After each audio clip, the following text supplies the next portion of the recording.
Guys and girls, this video is actually going to be a little bit personal, and I realize that I could breathe out my nose.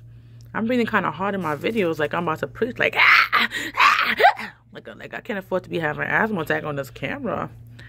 But I know why it's like that, because I'm not breathing properly. I'm overweight. But that has nothing to do with this video. I'm just saying, I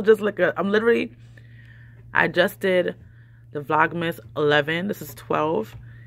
And I'm listening back probably because the receiver is so close. I'm going to get away from the receiver, because it's picking up everything I'm saying. And I'm like, this is crazy. It's really, really like crazy. Because I have it on, girl, you sound like a little rat just moving over there. I'm so done with you. But yes, KK, you hungry? Go get the cereal. Go eat some cereal. All right? If you want something else, mommy can make it for you, okay? All right, good girl. All right, guys. This one is, like, serious. It happened to me when I was 13. I'm going to tell you how it goes. Oh, Jesus. Nobody saw that. I'm sitting... Ooh. I'm sitting on one of these little chairs, these little fold-up chairs. I was dropped. I'd have been like, whoa. I would have still put on the channel, but I'm so clumsy. Ridiculous. Go eat at the table, KK. So, oh, you're so pleasant. Making the camera see that you're a good girl. You better go ahead, boo. I love her so much. She's wonderful.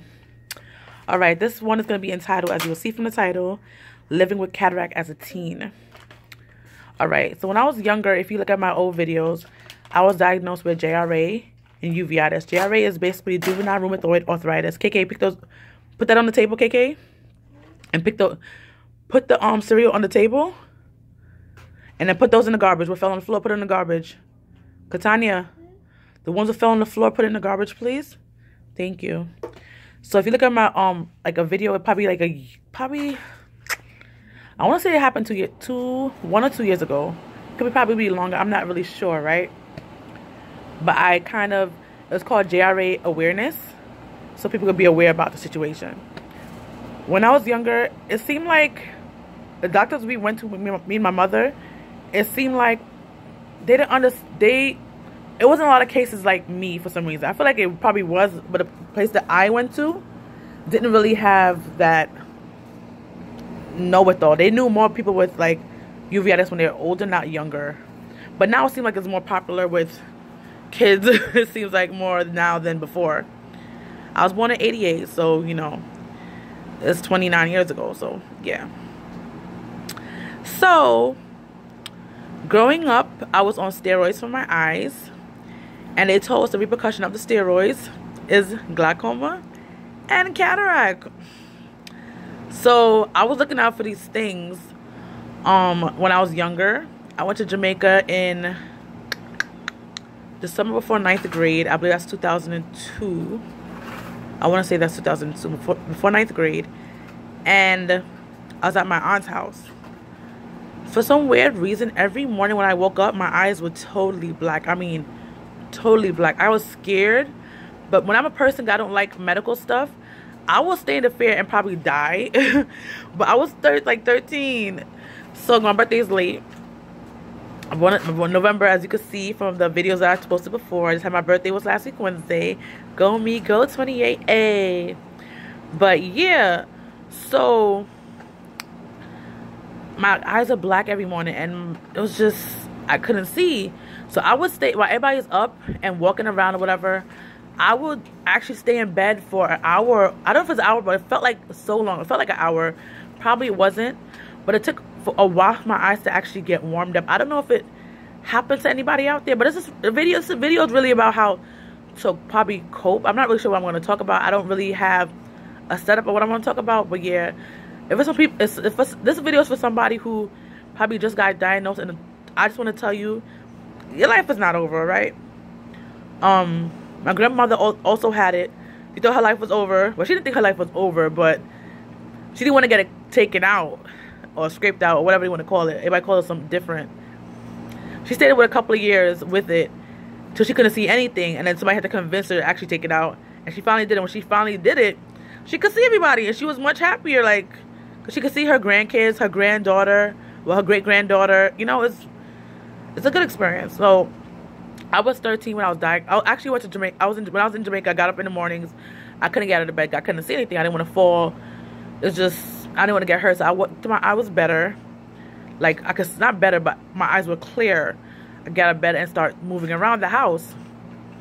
So I told my auntie, like, I don't understand why people don't want to believe children or what it is. But I told my aunt, I think I have cataract. She said, don't be stupid. Da, da, da, da. Kids don't get that. People are so daggone ignorant sometimes. It's ridiculous. People do the research first and say, oh, kids can't get that. I think I told my mother too.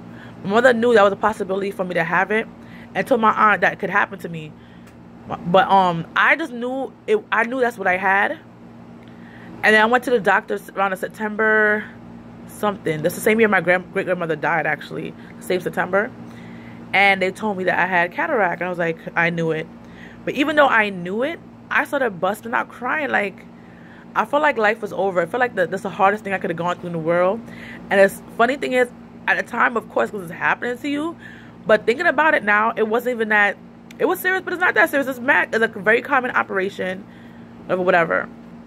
So follow up, I took the first operation for one of my eyes because it was really, really bad. And it was getting like, it was growing so fast and moving so fast in my eye. And I had to take that one out very, very, like, fast. It got to the point, even in high school, people didn't know this, but people probably didn't realize. All right, in September I got diagnosed, but I already knew from over the summer that I had it. I got my operation October 30th, 2002. Or the 9th grade, 2002. I believe that's the year. I'm not really sure. I don't remember. I just remember for a fact I was in 9th grade when it happened. So, people don't really realize. People didn't realize that I couldn't see. Like, sometimes I have blackouts. Like, my eyes would be completely back in school. I'd be going up the stairs and, like, I have to hold on to the railing really hard. Like, you know, people, sometimes especially when you're younger, you don't hold the railings. But I have to make sure I hold the railings sometimes because I couldn't see anything. Like, my eyes would be blurry. My hands would be, like, right here. And I couldn't see the shadow sometimes. That's how bad it got. So they took it out. And then the other eye still had it in. So it's kind of progression, but it was much slower. By the time I did the next eye, it was 3 years later. I was in 12th grade. Well, 2 years. So I did the 12th grade, the fall semester that said I was in November. I think it was 9 days before my birthday. Of 2011. So sorry, 2005. They had me on a bunch of medications. They had me on a bunch of stuff. The medications had a side effect too. They could make your liver go, I think it was kidney go bad. I took methotrexate and cyclosporin to get the inflammation. Before they can do an operation, usually if it's not emergency kind of stuff, they want to make sure the inflammation in your, I guess whether they're doing it, whatever. But in this case, it was my eyes. It had to be low because when you have an operation, the inflammation is basically going to be higher anyway. And because I had already a problem with a lot of inflammation in the back of my eyes, they wanted to get down to a 1+ cell, which is basically a low part of the inflammation. And they had to make sure I was on all those steroids to do that. So when they finally got it down to a place that they thought it was good for my eyes, and they thought, like, they didn't want to cut it out too early or take it out too early when they, you know. Let me start off with this. Sorry. I kind of went through so fast. Cataract is basically when your lens in your eyes is cloudy and it's basically, you could say, dirty. And it has to be taken out and replaced, usually with lenses. So people say they get scraped off. I don't know how that works, but I know I got my lenses replaced. That's what I did. With, what's the word for it? I want to say synthetic, but I feel like that's not even the word I'm looking for. It's a different word, but yeah, they replaced the lens that I had in my eye. They basically, I guess, they took measurements. They did all these things for my eye, yada, yada, yada. I also took laser surgery for my eyes because my pressure was high. So that's one thing why they didn't want to let me do the surgery much closer together, because the pressure in my eyes was also giving problems at one point. And they didn't want to make too much, they didn't want to go in and have too much problems going on. They wanted my eyes to be first stable before they actually just insert their cells. Because one thing with surgeries, you don't know what the outcome is going to be, but they want to make sure before they get in, everything is kind of, you know, kind of stabilized. It's before they just go in and like kind of attack.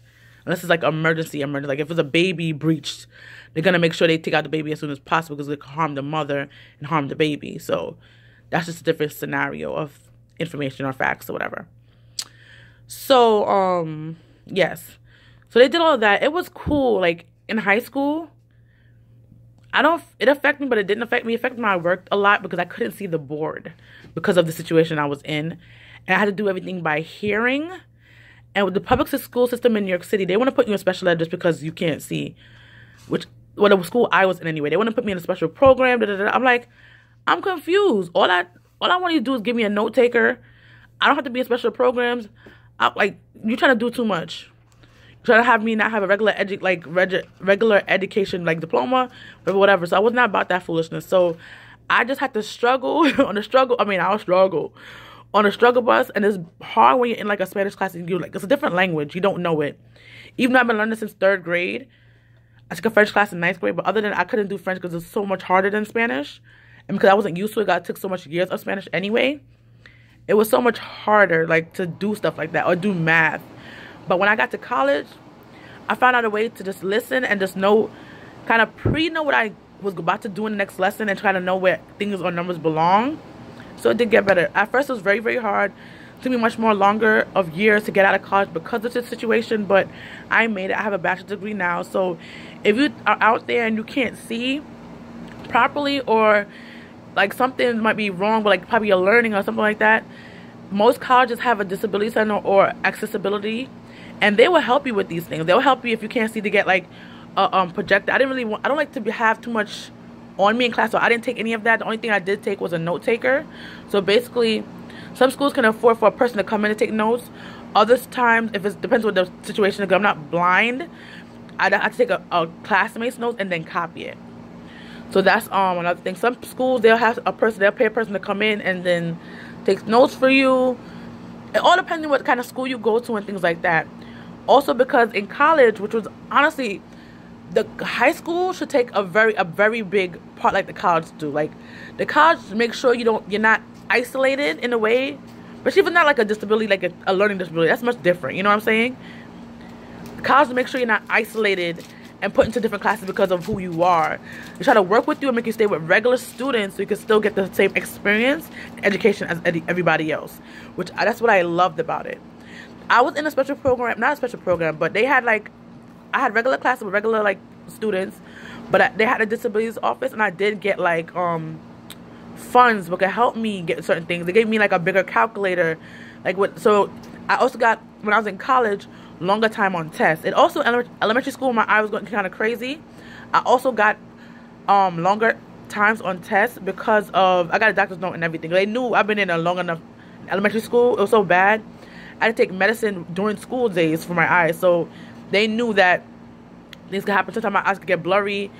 Sometimes, something like that. So it's not like a regular person who's going to read it and go. But most of the time, honestly, throughout my career, high school, junior high school, or elementary school, I did take the regular test time like regular students. But a couple of times here and there, depending on what kind of stuff is going on with my eyes, I did get extra time. In college, especially with math, because I get kind of nervous, I took the opportunity for the extra time. And so the class, I thought the class was going to be hard, or the test was going to be hard. I took the extra time because I know I might overlook, especially in math, I might overlook a sign or overlook this and that. So I just kind of, when I had the extra, because they do give me like an extra hour or 2 hours, depending on how long the test. If it's like an hour test, I think they give you 2 hours. Or depending if you have a disability, I think they give you longer, depending on what it is. But for me, I think it was an extra hour or so. So just took me giving my time to breathe. Most times I finished probably like in the same time the class would have started, but it just gave me, I feel like when I knew I had extra time, my mind kind of focused on the test and not think about I have to rush and I might miss something and stuff like that. So that helped me out a lot. When I didn't take the advantage of that before, I was not doing good in the class. And also when you have a disability, you have to try much harder than other people. It's not fear, but it's just the way you have to go on with life. That's just the way it is. And yes, so things might be harder for you. You have to do, especially in math, I had to do extra tutoring. I did like a Spanish. I also struggled in that in college. I did, what did I do? I took a math class. At first I was feeling either dropping out the math class in college, or I was just failing the class completely. And I feel like, why am I going through a whole semester? I just want to graduate. The only class I had problems with was Spanish and math. Everything else, theater classes, were excellent. I'm a theater major. I was a theater major. All my other classes, science was, out of all things, science was fine. I did an easy science class though, like something about rocks and whatever. But you had to still have a lab, so I didn't do nothing where I had to do too much with chemicals, because I thought that was kind of dangerous for my eyes. So I didn't do anything like that. But everything else, all the class was fine. It's just this Spanish and the math. It was like the struggle. I mean, I was on a struggle bus. So I took Spanish over the summertime. People would think that because they math, sorry. For summer classes, they basically jammed the whole semester in the summertime. So, and the weeks are not as long. Like the time, I think one class I took was 5 hours. And because I'm bad at math, I can't see the board, so I have to take 5 hours of class. 5 hours of class. Plus, I had to go to tutoring until whatever tutor. I made sure I stayed to tutoring until the end of the tutoring session was closed. And this other girl who was with me, she actually went to Howard at the time, but she took an e-permit to go to school I was going to. She took 2 classes. I wasn't going to play myself. I took 1 class. First of all, it's math. It's not my strongest suit. It's not like it's an English class. Even though I'm not the best writer, but I can pass the English class. It really is much easier than a math class. You feel me? So I make sure I took my time. Sometimes she wasn't in math, like tutoring as, like we was tutoring together, but I still passed the class and she actually failed the class, which is kind of crazy because I'm the one who can't even see and she could see and she failed the class. I told her don't take that much classes, but she wanted to be the one to be that hot shot, taking 2 classes. And especially if you're in college and you have a disability. So if you know, this is what I did. I love theater. If it was a math class, I took a math class. Probably another class I don't like. And the other classes, I took like 5 classes usually. 4 to 5 classes a semester. So it'll be like a math class, an English class, and the rest of them would be a class I would actually like theater or dance or singing or something like that. So it wouldn't feel like a stressor to be in schools that often in classes I hate and don't like. So I think that's some good advice with just college students in general on how to pick classes. Because if you don't do it like, I feel like that, you're going to stress yourself out and you don't want to have that when you're in college at all. But with a person with disability, it's even worse because you have to do extra. If they're doing 100, you have to do 2,000 because you have to make sure teacher doesn't have an excuse, oh, because this person can't do this and do that, I should have given them that grade.